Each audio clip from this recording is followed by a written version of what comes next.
So, ito na nga mga ka-basic. Ito yung aming second day ng Mathematics Department outing namin dito sa Mikawayan National High School. So, nandito nga po kami ngayon sa San Felipe, dito sa Zambales. So, magmula doon sa aming nirent na titirhan ay 5 minutes yung more or less 5 minutes yung lakaran papunta doon sa beach na kung saan ay talaga namang sobrang nakaka-relax at nakakalimutan ko yung lahat ng problema. So ito nga, habang daan ay kinukuhanan ko ng video yung mga nakikita ko. Ayan yung mga pwede ninyong mapuntahan dito sa San Felipe sa may Zambales. Ayan po yung mga nahandyan po na pwede ninyong rentahan, na rest house. Ayan, so pwede po kayo dyan mag-inquire and so on and so forth. Ayan po. So, here we go. Nahandito tayo sa Charcoal Zambales. Ayan, pwede nyong rentahan yan. Ito naman yung isa. We have Paraya Beach Villas. Or Villa rather. So, ayan pa yung mga pwede ninyong puntahan dito sa San Felipe, sa Zambales. Talaga namang nung first day pa lang namin ay bumabaha na yung excitement mula pagpunta dito sa San Felipe, sa Zambales. At ito na nga, second day, mga anong oras to? Mga 5 a.m. No? Pero yung 5 a.m. ngayon ay talaga namang napakaliwanag na. So, ayan nga, papunta ako doon sa may pinaka-beach dito sa San Felipe, Zambales. Ayan lang, pinapakita ko lang sa inyo yung mga madadaanan ninyo kung kayo ay nandoon sa pinakabungad ng entrance. Yun kasi yung tawag dito, yung nirentahan naming bahay ay nasa pinakabungad.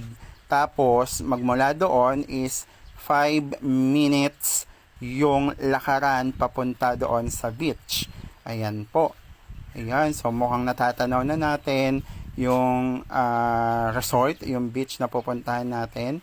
So far, ayan po, nakikita pa rin po ninyo yung mga naglalaki na puno na kala ko nga nung una para akong nasa Baguio. No, kasi yung style ng puno niya ay para kang nasa Baguio.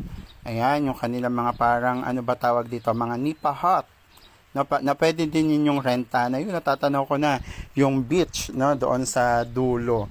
Ayan yung mga puno. Ang kagandahan dito sa mga puno na to, no, hindi ko lang alam kung paano nila to itinanim kasi talaga namang ayan, no, pantay-pantay sila na tumubo. Nakakatuwa, ang galing-galing. Ayan. At ito na nga yung pinaka main beach dito sa San Felipe, sa Zambales. At kung nakikita ninyo, yung tubig na yan ay tatawirin muna natin, yung parang, hindi ko alam kung anong tawag dyan, parang ano ba tawag dyan? Basta tatawid ka dyan sa tubig na yan. Ayan.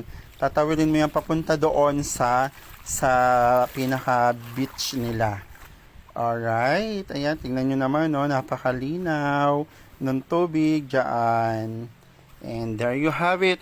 Ayan, yung nakikita ninyong bundok doon kanina, itama nyo po ako, correct me if I'm wrong, kung yun ba yung tinatawag na Sierra Madre Mountain Range, no? So mamaya yan, ipapakita ulit natin yung mga bundok na yan. At so far, ayan yung nakikita ninyo, yan yung karagatan dito sa Zambales. Ayan yung sinasabi ko sa inyo, yung mga bundok na nahandyan, yan ba yung tinatawag na Sierra Madre Mountain Range? Okay. So ayan po. Sabi ng mga tao na nahandito, yung pinakadulo daw na nahandoon, yan na daw yung tinatawag na West Philippine Sea. At yung banda pa doon, sa dulo daw na nahandoon, sa pinakadulo pa doon, is yung laging nababalita na